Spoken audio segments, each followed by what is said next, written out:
Headlines. ఢిల్లీలో దీక్షకు కూర్చునేందుకు నేను సిద్ధం, కేసీఆర్ను రమ్మనండి, అప్పుడు నిధులు తెచ్చుడో మేమిద్దరం చచ్చుడో చూద్దామని తెలంగాణ ముఖ్యమంత్రి రేవంత్ రెడ్డి అన్నారు. కేంద్ర బడ్జెట్పై తెలంగాణ అసెంబ్లీలో చర్చ జరుగుతోంది. ఈ సందర్భంగా కేటీఆర్ మాట్లాడుతూ రాష్ట్రానికి జరిగిన అన్యాయంపై ఢిల్లీలో పోరాడదామని పిలుపునిచ్చారు. అందరం వెళ్లి ఢిల్లీలో జంతర్ మంతర్ వద్ద దీక్ష చేద్దామని సూచించారు.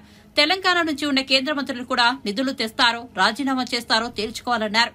కేటీఆర్ వ్యాఖ్యలపై సీఎం రేవంత్ రెడ్డి స్పందించారు. చావు నోట్లో తలపెట్టి తెలంగాణ తెచ్చామని తాము ఎప్పుడూ చెప్పలేదన్నారు.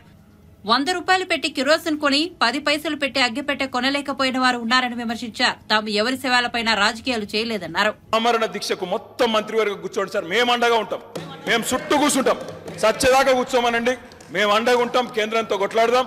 మొత్తం మంత్రివర్గం మంచిగా జంతర్ మంతర్లో కూర్చోండి, ఎమ్మెల్యేలు అందరం వస్తాం, ఎంపీలు అందరం వస్తాం, అందరం పోయి కూర్చుందాం, అంతూ చూసుకుందాం సార్. ఎందుకంటే ముఖ్యమంత్రి గారు ఈ మధ్యన ఒక్కసారి కాదు, రుణమాఫీ అంటే హరీష్ రావు దీక్ష చేయాలంటాడు, ఉద్యోగుల సమస్యలు నిరుద్యోగుల సమస్యలు అంటే నన్ను ఆమరణ దీక్ష చేయమంటాడు. అందుకే నేను అడుగుతా ఉన్నా సార్, మొత్తం కేబినెట్ కూర్చోండి, మేము అండగా నిలబడతాం, 1000 మంది వస్తాం, మీరు నిధులు తెచ్చుడో కేబినెట్ కు అంటే ఏం కావాలని నేను కోరుకోను సార్, ఆమరణ దీక్ష కూర్చోవాలని చెప్పి మనస్ఫూర్తిగా మీ కమిట్మెంట్ అభినందిస్తూ ధన్యవాదాలు. స్పీకర్ సార్, మా మిత్రులు పదే పదే దీక్ష గురించి ఉబలాట పడుతుండ్రు. మేము ఎప్పుడు కూడా చావు నోట్లో తలబెట్టి తెలంగాణ సాధించడమని మేము ఎప్పుడు చెప్పుకోలే. 24 గంటలు తిరగకంటే ముందే నిమ్మకాయ రసం దాగి మేము నిమ్స్ హాస్పిటల్లో ఎక్కించుకొని మేము ఎప్పుడు దీక్షలు చేసి చావు నోట్లో తలబెట్టినమని అబద్ధాలు చెప్పలే.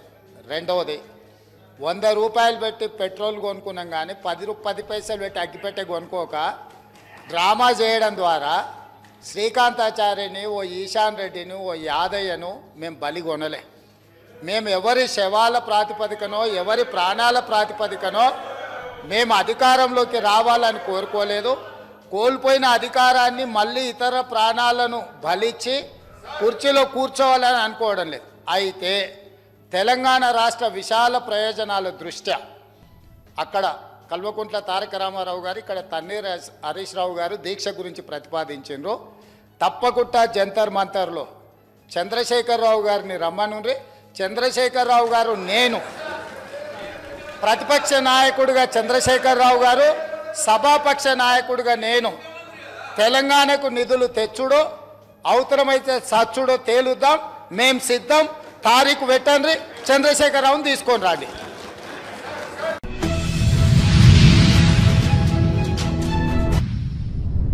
ల్యాండ్ టైటిలింగ్ యాక్ట్ భయంకరమైనదని ఏపీ సీఎం చంద్రబాబు అన్నారు. ఆ చట్టం రద్దు బిల్లుపై శాసనసభలో జరిగిన చర్చలో ఆయన మాట్లాడారు.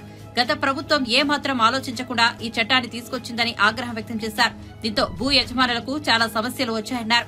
ప్రజలను చైతన్యవంతులను చేస్తే న్యాయవాదులు ఎక్కడికక్కడ ఆందోళన చేపట్టారన్నారు. ఆ చట్టం వచ్చి ఉంటే పౌరుల ఆస్తి హక్కును మింగేసే పరిస్థితి తలెత్తేదని సీఎం వ్యాఖ్యానించారు. పౌరుల ఆస్తి హక్కును మొత్తం మింగేసే పరిస్థితి వస్తుంది. ఇప్పటికే ఆ దిశ రాష్ట్రంలో ఎప్పుడూ లేనంత ఈ భూ వివాదాలు పెరిగిపోయినాయి. చాలా దిక్కలు ఇప్పుడు నా నియోజకవర్గం కుప్పం నియోజకవర్గంలో చూస్తే ఎప్పుడూ నాకు ఒక్క కంప్లైంట్ కూడా రాలేదు. 40 ఏళ్ళ నుంచి నేను అక్కడ సీఎంగా, ముఖ్యమంత్రిగా, ఎమ్మెల్యేగా, ప్రతిపక్ష నాయకుడిగా ఉన్నాను.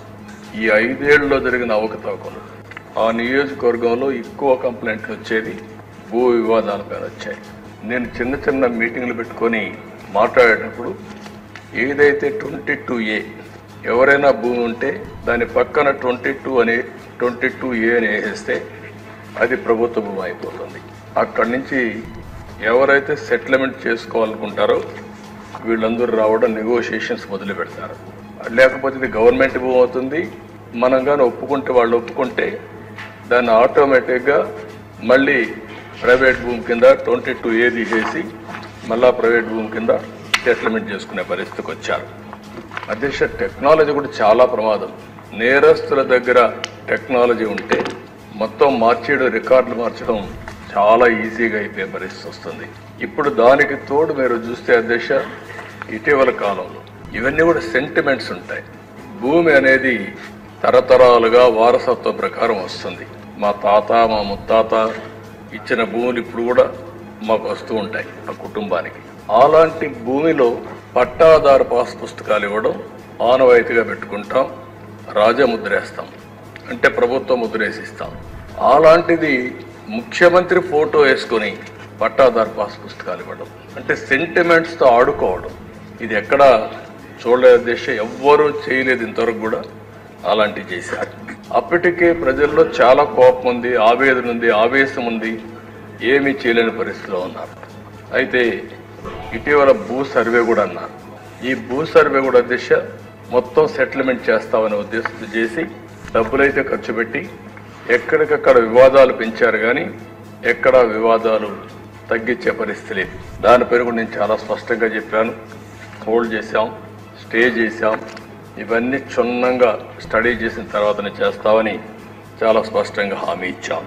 అధ్యక్ష, ఈ చట్టం వల్ల పౌరుల ఆస్తి మొత్తం లాగేసి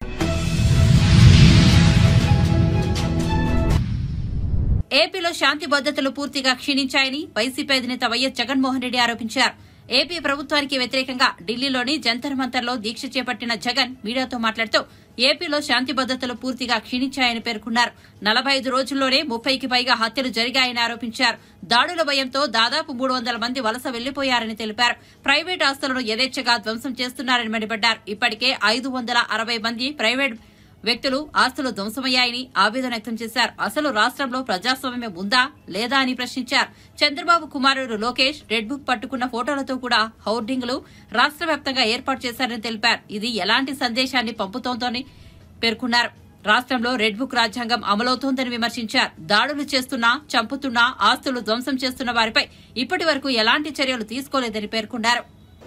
Today they are in power, tomorrow we could come into power. Yesterday we were in power, but when we were in power, we had never propagated such kind of behavior. We have never encouraged people to take vengeance like this. We have never encouraged assaults, we have never encouraged private property being vandalized, we have never encouraged government property to be vandalized, we have never encouraged killings. But today the situation is different in Andhra Pradesh. Now if we don't question this, being part of democracy, can you imagine the plight of democracy going forward if this were to be encouraged? I urge the entire media, the national media especially, I also urge various parties who actually constitute democracy to have a look at these photographs what are displayed, to have a look at the video clippings which are being displayed, have a look at them and then ask yourself, is this what we want from democracy? You have various photographs what are being displayed where in broad daylight people are being hacked to death,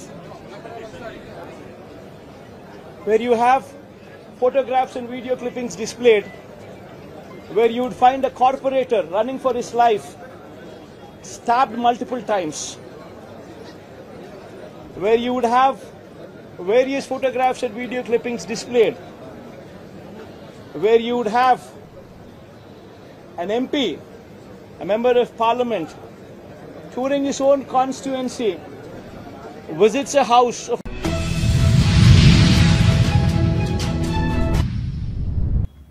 ఏపీలోని కూటమి ప్రభుత్వం కక్ష సాధింపు చర్యలకు పాల్పడుతోందని, రాష్ట్రంలో శాంతి భద్రతలు దారుణమైన స్థితికి చేరుకున్నాయని, ప్రజాస్వామ్యం కూని అవుతోందని ఆరోపిస్తూ జగన్ నేతృత్వంలో వైసీపీ నేతలు ఢిల్లీలో నిరసన చేపట్టిన సంగతి తెలిసిందే. ఈ ధర్నా కార్యక్రమానికి శివసేన ఎంపీ సంజయ్ రౌత్ మద్దతు తెలిపారు. సంజయ్ రౌత్ జంతర్ మంతర్ వద్ద వైసీపీ ధర్నాలో పాల్గొన్నారు. జగన్ తో పాటు కూర్చుని ఏపీలో జరిగిన పలు సంఘటనల తాలూకా ఫోటోలను ఆయన పరిశీలించారు. జగన్ ఆయనకు పలు సంఘటనలను వివరించారు.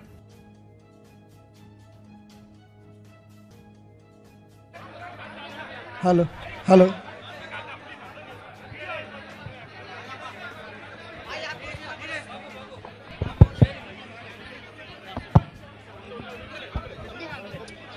हमारे आंध्र प्रदेश के सभी भाई और बहनों, मैं आज यहाँ आया हूँ हमारे मित्र जगन जी को समर्थन देने के लिए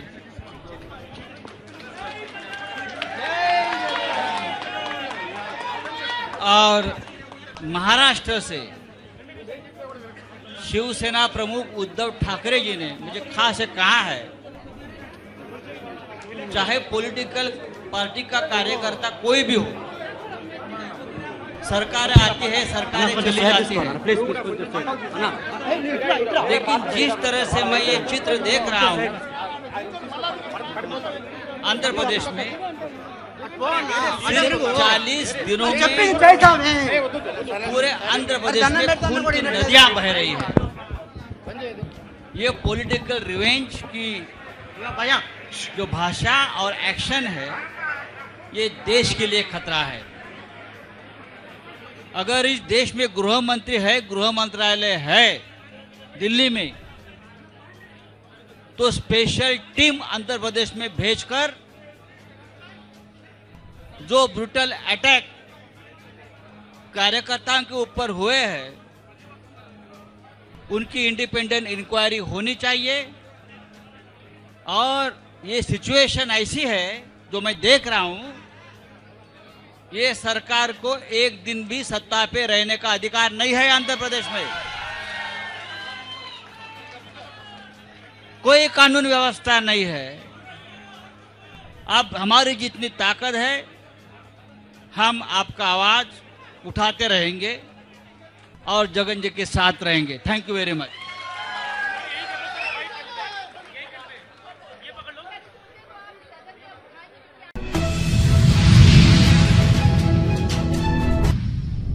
బడ్జెట్లో తెలంగాణకు జరిగిన అన్యాయంపై తాము అఖిల పక్షానికి ధర్నాకు దేనికైనా సిద్దమని హరీష్ రావు అన్నారు. రాజకీయాలకు అతీతంగా రాష్ట్రం కోసం తాము సిద్దమన్నారు. కానీ రుణమాఫీ గురించి తనను, నిరుద్యోగుల గురించి కేటీఆర్ ను, ఇప్పుడు కేసీఆర్ ను దీక్ష చేయమని రేవంత్ రెడ్డి సూచిస్తున్నారని, అన్ని మేమే చేస్తే ఇక మీరేం చేస్తారని మాజీ మంత్రి ప్రశ్నించారు. తమది ఉద్యమ స్ఫూర్తి అని, కానీ రాజీనామా చేయకుండా పారిపోయింది మీరే అని విమర్శించారు. తెలంగాణ వాదులపైకి తుపాకీ గురిపెట్టి రైఫిల్ రెడ్డిగా పేరు పొందారని ఎద్దేవా చేశారు. పదవులను తృణప్రాయంగా వదిలేశామన్నారు. తెలంగాణ కోసం బీఆర్ఎస్ త్యాగాలు చేసిందన్నారు. కేసీఆర్ చావు నోట్లో తలపెట్టి తెలంగాణ తెచ్చాడన్నారు. నాడు సోనియాను దెయ్యం, రాహుల్ గాంధీని పప్పు అన్న రేవంత్ రెడ్డి ఇప్పుడు వారిని పొగుడుతున్నారని వ్యాఖ్యానించారు. నాకు తీవ్రమైన అన్యాయం జరిగిన మాట వాస్తవము. మీరు రిజల్యూషన్ ప్రవేశపెడితే దాన్ని ఏకగ్రీవంగా పాస్ చేయడానికి మేము సిద్ధంగా ఉన్నాము. 2, మీరు ఢిల్లీకి అఖిలపక్షం తీసుకువెళ్తే మీ వెంట రావడానికి సిద్ధంగా ఉన్నాము. ఢిల్లీలో ధర్నా చేద్దామంటే మేము కూడా మీతో పాటు ధర్నా చేయడానికి సిద్ధంగా ఉన్నాము. ఈ రాష్ట్ర ప్రయోజనాల విషయంలో ఎట్టి పరిస్థితుల్లో రాజకీయాలకు అతీతంగా ఏ పోరాటానికైనా బీఆర్ఎస్ పార్టీ సిద్ధంగా ఉన్నది, ఉంటది అని స్పష్టంగా తెలియజేస్తా ఉన్నాను. ఇకపోతే అధ్యక్ష, గౌరవనీయ ముఖ్యమంత్రి గారు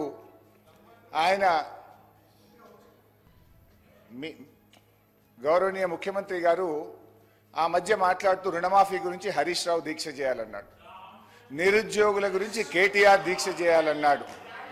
మరి అన్నీ మేమే చేస్తే నువ్వేం చేస్తావు?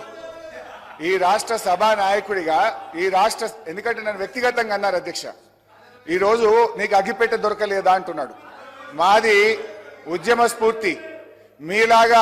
మీలాగా ఆ రోజు రాజీనామా చేయమంటే తెలుగుదేశం పార్టీ తరఫున ఎమ్మెల్యేగా ఉండి రాజీనామా చేయకుండా పారిపోయినటువంటి చరిత్ర మీది. తెలంగాణ ఉద్యమకారుల మీద తుపాకీ పట్టుకుపోయిన రైఫిల్ రెడ్డిగా పేరు తెచ్చుకున్నది మీరు. సోనియా గాంధీ గారిని దయ్యమని నాడన్నావు, దేవత అన్న చరిత్ర నీది. రాహుల్ గాంధీ గారిని ఆనాడు పప్పు అన్నావు, ఈనాడు పిఎం క్యాండిడేట్ అంటున్నావు. నేనేమంటున్నా సార్, దయచేసి నేను చెప్పేది ఒకటే, సీఎం గారు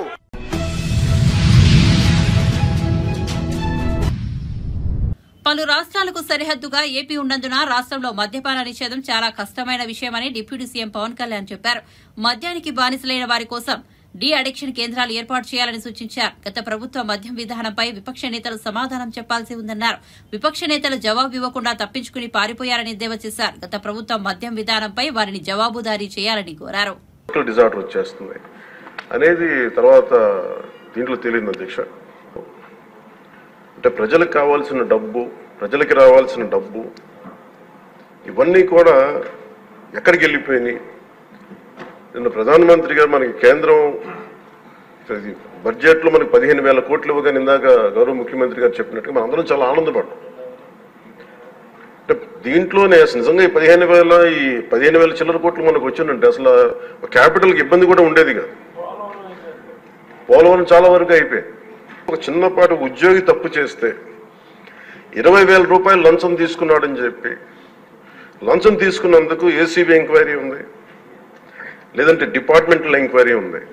అలాంటిది రాష్ట్ర వ్యవహారాలు నడిపే ముఖ్యమంత్రి కానీ వారి సంబంధిత సభ్యులు కానీ స్టేట్ ఎక్స్చెకర్కి 18,860 కోట్ల రూపాయలు పైచులకు ప్రప్రథమంగా ఇక్కడే మనకి తేలుతూ ఉంటే వీళ్ళు శిక్ష పడకుండా ఎలా తప్పించుకుంటారు? శిక్ష పడాలి. వీళ్ళేమో దారుణంగా 18,000 కోట్లు అటు ప్రజల్ని కనీసం వాళ్ళ క్వాలిటీలు మన లిక్కర్ మనకి తాగాలని చెప్పి ఎవరిని మనం కూర్చోబెట్టి మనం పెంపొందించట్లా. ఓకే, ఒక వ్యసనం అనుకోండి, దానికి ఏదైనా పేరు పెట్టుకోండి.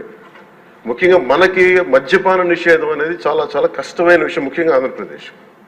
ఒకవైపు యానాం, ఇంకోవైపు మనకి మధ్యప్రదేశ్, ఇంకోవైపు చూస్తే మనకి తెలంగాణ, ఒరిస్సా, తమిళనాడు, కర్ణాటక, ఇన్ని బార్డర్స్ని షేర్ చేసుకొని మద్యపాన నిషేధం అనేది ఇప్పుడు చాలా కష్టసాధ్యమైన విషయం. గతంలో కూడా చేశారు, సాధించలేకపోయాం. ఇప్పుడు రెగ్యులేట్ చేయాల్సిన అవసరం ఉంది. ఇందాక గౌరవ సభ్యులు బుచ్చయ్య చౌదరి గారు చెప్పినట్టుగా ఒకటి స్టేట్ ఎక్స్చెకర్కి లాస్ జరిగింది, ప్రజలకి ఆరోగ్యానికి హాని జరిగింది. దాంతోపాటు అసలు ఈ వ్యసనాన్ని తగ్గించే పరిధిలో కూడా కొంత ఉన్నారు, కొంత బడ్జెట్ కేటాయించాలి. ముఖ్యంగా డీ అడిక్షన్ సెంటర్స్ కానీ వీటితో పాటు కేటాయించాలి. అది కూడా సూచన బుచ్చయ్య చౌదరి గారు చెప్పిన సూచన కూడా మనం పరిగణలో తీసుకోవాలి అధ్యక్ష. దాంట్లో కొంత డీ అడిక్షన్కి దాన్ని ఖర్చు పెట్టాలి అధ్యక్ష. కేవలం దాన్ని ఆదాయంగా చూడకుండా అట్లీస్ట్ ఒక 10% డీ అడిక్షన్గా దాన్ని డీ అడిక్షన్ సెంటర్స్ ఖర్చు పెట్టాలి. ఇదే కనుక ఈ రోజున మనకి క్లాప్ మిత్రాస్కి ఈరోజు డబ్బులు లేక, అలాగే పంచాయతీ బోర్డులో దాదాపు 9 నెలల నుంచి మనకి జీతభత్యాలు లేక ఒక 59 మంది నలిగిపోతా ఉన్నారు. అలాగే ఫీజు రీయింబర్స్మెంట్ లేక విద్యార్థులు నలిగిపోతా ఉన్నారు. స్టేట్ ఎక్స్చెకర్లో డబ్బులు లేవు. కానీ అందరూ ఎన్ని కోట్లాది మంది జీవితాలతో ఆడుకుని వీళ్ళ చేతుల్లో మటుకు ఇన్ని వేల కోట్లు, దాదాపు విష్ణుకుమార్ రాజు గారు చెప్పినట్టు 30,000 కోట్లు వెళ్ళిపోయింది. అది చాలా పెద్ద ఇది స్కామ్, ఇది దోపిడీ. వీటిని కనుక మనం వదిలేస్తే, తప్పు చేసిన వాళ్ళని గత ప్రభుత్వం సంబంధించిన ఇది ఇట్స్ నాట్ అబౌట్ వెండెటా, పగా ప్రతీకారం కాదు, కానీ వీళ్ళని స్వేచ్ఛగా కనుక వదిలేస్తే, వాళ్ళ అదృష్టవశాత్తు ఈరోజు వాళ్ళకి లేరు. వాళ్ళు కనుక ఉండుంటే వాళ్ళకి నిజంగా వాళ్ళకి సమాధానం చెప్పాల్సిన పరిస్థితి ఉండేది. తప్పించుకొని పారిపోయారు వాళ్ళు. ఈరోజు తప్పించుకొని పారిపోయారు వాళ్ళు. We have to make them accountable అధ్యక్ష. వాళ్ళు we have to bring them into accountability. They have to be penalised. వాళ్ళు దయచేసి గౌరవ ముఖ్యమంత్రి గారికి నేను మీ తరపు నుంచి ఆయనకి తెలియజేసుకున్న అధ్యక్ష, దయచేసి వీరిని please we have to penalise them sir. వాళ్ళకి సరైన శిక్ష పడాలి సార్. వీళ్ళకి తప్పించుకోవడానికి కుదరదు సార్. లేదంటే రేపు పొద్దున ఒక ట్రాఫిక్ కానిస్టేబుల్కి బలం ఇవ్వాలి అంటే ఆపగలమంటే వాళ్ళు ఏమంటారు?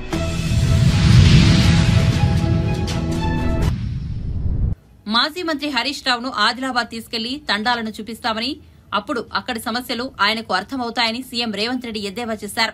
తెలంగాణ శాసనసభ సమావేశాల్లో భాగంగా ప్రశ్నోత్తరాల సమయంలో సీఎం రేవంత్ రెడ్డి మాట్లాడారు. ఈ సందర్భంగా బీఆర్ఎస్ ఎమ్మెల్యేలపై ఆగ్రహం వ్యక్తం చేశారు. పంచాయతీలుగా మారిన తండాలకు రోడ్డు మార్గం లేదు. అన్ని తండాలకు మండల కేంద్రం నుంచి బీటీ రోడ్లు వేస్తాం, విద్యుత్ సౌకర్యం కల్పిస్తాం. 7 లక్షల ఇళ్లకు గత ప్రభుత్వం తాగునీరు ఇవ్వలేదు. ప్రజలు శిక్షించినా బీఆర్ఎస్ మాత్రం మారలేదు. తప్పులు చేశారు, ప్రజలు శిక్షించారు, అయినా మారలేదు. బీఆర్ఎస్ నేతలకు మంచి బుద్ధి కలగాలని ప్రార్థిస్తున్నామని రేవంత్ రెడ్డి పేర్కొన్నారు. నిర్ణయం తీసుకున్నది. అదేవిధంగా అన్ని తండాలకు తాగునీటి సౌకర్యము, విద్యుత్తు సౌకర్యము. పాపం మంత్రి గారు, మాజీ మంత్రి గారు గతంలో వాళ్ళ నాయకుడు చెప్పిన అబద్ధాలనే ఇంకా బతుకుతున్నట్టున్నాడు. కావాలంటే వారిని తీసుకెళ్తాము. సీతక్క, ఆదిలాబాదు జిల్లాలో ఐటీడీఏ ప్రాంతంలో ఉన్న గూడాలల్ల నీళ్ళ విషయం, కరెంటు విషయం వారిని ప్రత్యేకంగా తీసుకెళ్ళండి. అన్ని గ్రామ పంచాయతీలను తీర్మానాలు చేసి తెప్పించినాము. 7 లక్షల ఆవాసాలకి ఇంతవరకు మీరు నీళ్ళు ఇవ్వలేదు. ఇప్పటికే ప్రాథమికంగా మాకు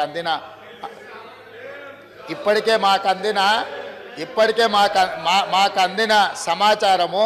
కాబట్టి అధికారిక లెక్కలు మీకు ఇస్తాము. ఎందుకంటే మీరు తప్పులు చేసి ఆ చేసిన తప్పులను ప్రజలు గుర్తించి ప్రజల్ని మిమ్మల్ని శిక్షించినా కూడా మీరు మారడం లేదు. సో ఆ దేవుడు మీకు ఒక మంచి ఆలోచనను కలిగించాలని మేము కోరగలం, ప్రార్థన చేయగలం. ఈ పక్క నుంచి ఇంకా మేము చేయగలిగింది ఏముంది అధ్యక్ష? అందుకే అధ్యక్ష, ఈరోజు మా ప్రభుత్వం తెలంగాణ అభివృద్ధి అంటే తండాలలో, గూడాలలో కనీస సౌకర్యాలను ఏర్పాటు చేసినప్పుడే తెలంగాణ రాష్ట్ర అభివృద్ధి జరిగినట్టు అని బలంగా మా ప్రభుత్వం భావిస్తుంది. అందుకే తండాలలో, గూడాలలో విద్యుత్తు సమస్య పరిష్కారానికి, విద్య సమస్య పరిష్కారానికి, ఆ తండాల నుంచి మండల కేంద్రాలకు కనీసం ఒక్కటైనా బీటీ రోడ్డును ఏర్పాటు చేసే సమస్య పరిష్కారానికి, మండలాల నుంచి జిల్లా కేంద్రానికి మిగిలిపోయిన డబుల్ రోడ్లు ఏవైతున్నాయో వాటిని పూర్తి చేయడానికి, జిల్లా కేంద్రాల నుంచి హైదరాబాద్ నగరానికి 4 లేన్ రోడ్స్ వేయాలని ఈ రాష్ట్రంలో ఎక్కడైనా ప్రతి వాడికి ఒక మంచి రవాణా సౌకర్యం ఏర్పాటు చేయడం ద్వారా ఇవాళ పేదవాళ్ళు కష్టపడి వాహనాలు కొనుక్కుంటున్నారు. కానీ సొంత ఊరికి పోవాలంటే రోడ్డు ఉండడం లేదు. సైకిల్ మోటార్ల మీద పోయి గుంతలలో పడి కింద పడి భార్య పిల్లలతో పోతూ ప్రమాదానికి లోనై చనిపోతున్నారు. దీనికి కారణం మనం సరైన మౌలిక వసతులు ఏర్పాటు చేయకపోవడం. అందుకే రాష్ట్ర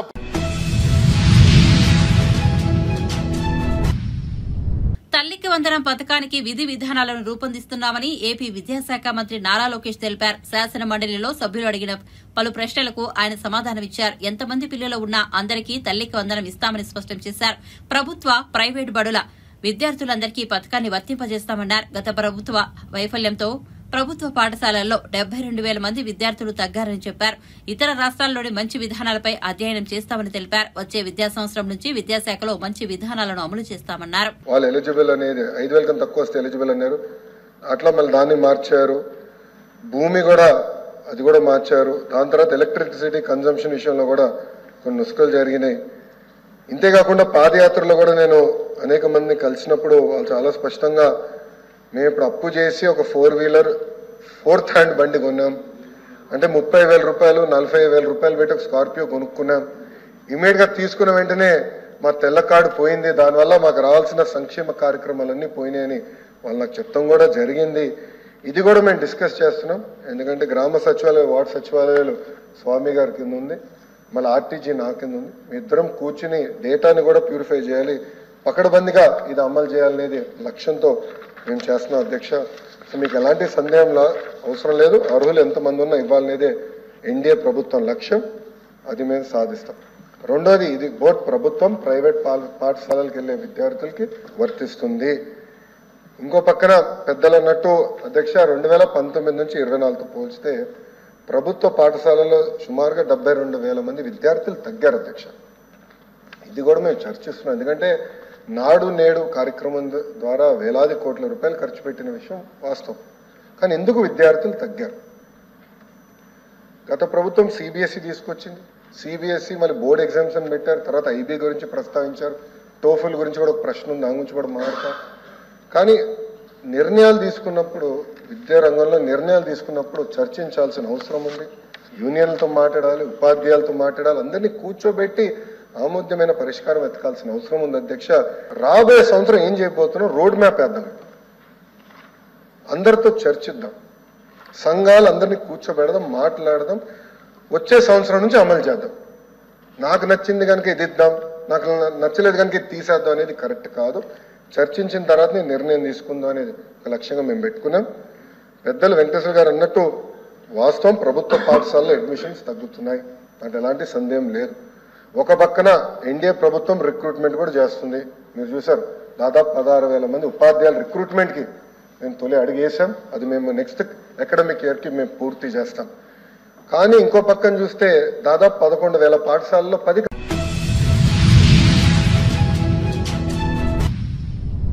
తాడిపత్రి వైఎస్ఆర్సీపీ మాజీ ఎమ్మెల్యే కేతిరెడ్డి పెద్దారెడ్డి అక్రమాలపై తెలుగుదేశం నేత జేసీ ప్రభాకర్ రెడ్డి అనంతపురం ఎస్పీకి ఫిర్యాదు చేశారు. సుమారు 150 వాహనాల్లో అనంతపురం వెళ్లి ఎస్పీకి ఆధారాలు సమర్పించారు. తనపై పెట్టిన అక్రమ కేసుల వివరాలను ఎస్పీకి అందించారు. తక్షణం చర్యలు తీసుకోవాలని కోరారు. అనంతరం మీడియాతో మాట్లాడుతూ తాడిపత్రిలో మున్సిపల్ స్థలం 5.6 సెంట్లు ఆక్రమించి పెద్దారెడ్డి ఇల్లు కట్టాడని, త్వరలో నోటీసులు ఇచ్చి కూల్చేస్తామని చెప్పారు. పెద్దారెడ్డి, ఆయన కుటుంబం అనేక చోట్ల బెదిరించి భూములు కాజేశారని జేసీ ఆరోపించారు. తన అనుచరుడు పొట్టి రవిని జిల్లా బహిష్కరణ చేయించిన కేతిరెడ్డి పెద్దారెడ్డిపై అనేక కేసులున్నాయన్నారు. ఇన్ని కేసులున్న కేతిరెడ్డి పెద్దారెడ్డి ఆయన ఇద్దరు కుమారులను తాడిపత్రి నుంచి బహిష్కరించాలని జేసీ ప్రభాకర్ రెడ్డి డిమాండ్ చేశారు. మీరు టేప్ చేసుకొని పోలీసు నుండి ఈ ముందు భ్రష్టు పట్టించినారు. ఐఏఎస్ను ఐపీఎస్ ఎక్కడంటే సింహమ్మ ఏది నీ చించినారు. నన్ను అడిగితే నిన్ను ఎతకలే లోపలేయాలా, నువ్వు ఉన్నావు ఒకటి ఏడున్నావు ఒకటే. ఏంటంటే నీ దగ్గర ఏది మాట్లాడుతూ నీకే తెలియదు. చంద్రబాబు నాయుడిని క్షమాపణ అడుక్కో, మంచోడు కాబట్టి ఈ ముందు నేను నీడ కూర్చుంటా. ఆయన ఏమొకటే అభివృద్ధి, మేమంతా అభివృద్ధి కోసం ఉన్నాం. ఎవరు అడిగిన సీఎం దగ్గర పోయి ఇవన్నీ పెట్టించుకోవచ్చు కదా, అవసరం లేదు. నాకు అన్యాయం జరిగింది పోలీసుతో, అదే పోలీసుతోనే నేను ఎంక్వైరీ చేయించుకొని నేను తప్పు చేసినా లేదని ఉద్దేశంతో ఇంటికి వచ్చినా కానీ చంద్రబాబు నాయుడు దగ్గర పోతేనా అడిగింది ఇస్తాడని నమ్మకం నాకుంది. I don't want spoil his name. ఆయన మాట కోసం కట్టుబడి with all evidence I have come. నేను పోలీసుని ఒకటే రిక్వెస్ట్ చేసేది, రవిని 5 సంవత్సరాలు బహిష్కరించున్నారు. నేను మొత్తం రికార్డు ఇస్తున్నా.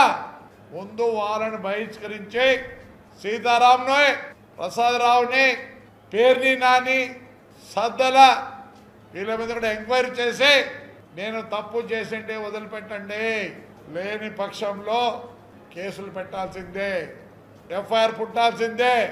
లేని పక్షంలో నేను 15 రోజులకు మళ్ళీ వచ్చి ఎస్పీ ఆఫీస్లో కూర్చుంటా. ఈసారికి ఎస్పీ గారు మంచోళ్ళు, బాగా విన్నారు నేను చెప్పింది. తప్పకుండా నేను అకార్డింగ్ టు ఇన్ని బుక్కులు తెచ్చినావు, I lost my people to read everything తీసుకొని ఒక దీనికి వచ్చి తప్పకుండా నీకు న్యాయం చేస్తా అన్నాడు. కాబట్టి ముందు ఆయనకు ధన్యవాదాలు చెప్పుకుంటున్నా.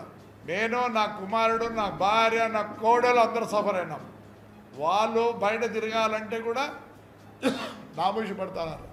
నేను అన్యాయంగా లోపలికి పోయినని నాకు ఉంది. తప్పు చేసినారని ఒక తప్పు ఎస్పీ గారు చెప్తే ఇదంతా ఫాల్స్. అప్పుడు పోలీస్ ఆఫీసర్లు పని కట్టుకొని సజ్జల రామ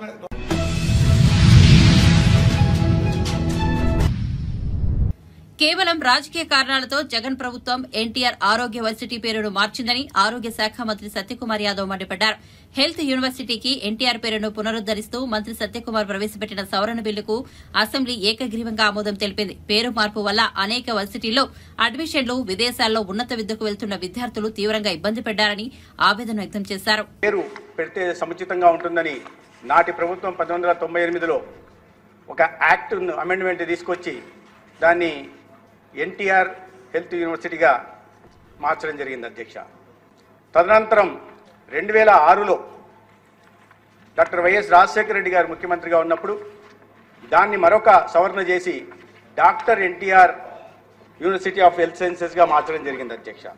అయితే 2022లో కేవలం రాజకీయ కారణాల వల్ల నాటి ప్రభుత్వం జగన్మోహన్ రెడ్డి గారు ముఖ్యమంత్రిగా ఉంటున్నప్పుడు వీటిని పేరు మార్చి ఇంకొక సవరణ తీసుకొచ్చి doctor NTR university of health సైన్సెస్ని doctor YSR university of health సైన్సెస్గా మార్చడం జరిగింది అధ్యక్ష 2022న.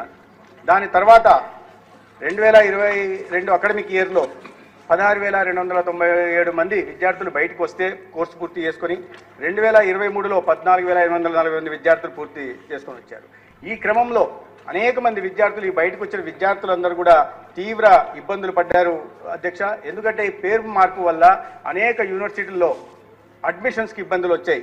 ఆ రకంగా సర్టిఫికెట్లు దాదాపు 500 మంది విదేశాల్లో ఉన్నత విద్య కోసం వెళ్తున్న 500 మంది విద్యార్థులు నేమ్ చేంజ్ సర్టిఫికేటరీ కోసం కానీ లెటర్లు కానీ రాయడం జరిగింది. అదేవిధంగా 7,000 మంది ఎంబీబీఎస్ విద్యార్థులు కూడా తీవ్ర ఇబ్బందులు, తీవ్ర ఒత్తిడికి లోనైన సందర్భం కూడా ఉంది అధ్యక్ష.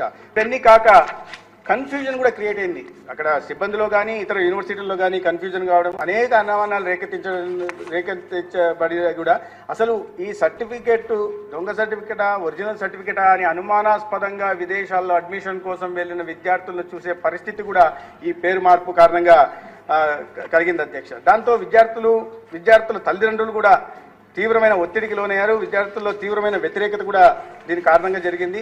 ఒక అస్తిత్వాన్ని కూడా ఏదైతే ట్రెడిషను ఐడెంటిటీ ఏదో ఉందో దాన్ని కూడా కోల్పోయే పరిస్థితి యూనివర్సిటీ కలిగింది అధ్యక్ష. ఎన్టీఆర్ గారి పేరు మార్చడంలో ఔచిత్యం ఏంటో అర్థం కాదు. పోనీ వైఎస్ రాజశేఖర రెడ్డి గారే దానికి డాక్టర్ ఎన్టీఆర్ యూనివర్సిటీగా పేరు మార్చారు. దీని పేరు మార్చి వైఎస్ రాజశేఖర రెడ్డి గారి పేరు పెట్టడం వల్ల రాజశేఖర రెడ్డి గారికి జరిగిన గవర్నమెంట్ కూడా నాకు అర్థం కాదు అధ్యక్ష. కానీ కడప జిల్లా గురించి కూడా ప్రస్తావించారు అధ్యక్ష. కడప జిల్లా పేరు రాజశేఖర రెడ్డి గారు కడప జిల్లా వాసి అయితే రాజశేఖర రెడ్డి గారి మరణానంతరం కిరణ్ కుమార్ రెడ్డి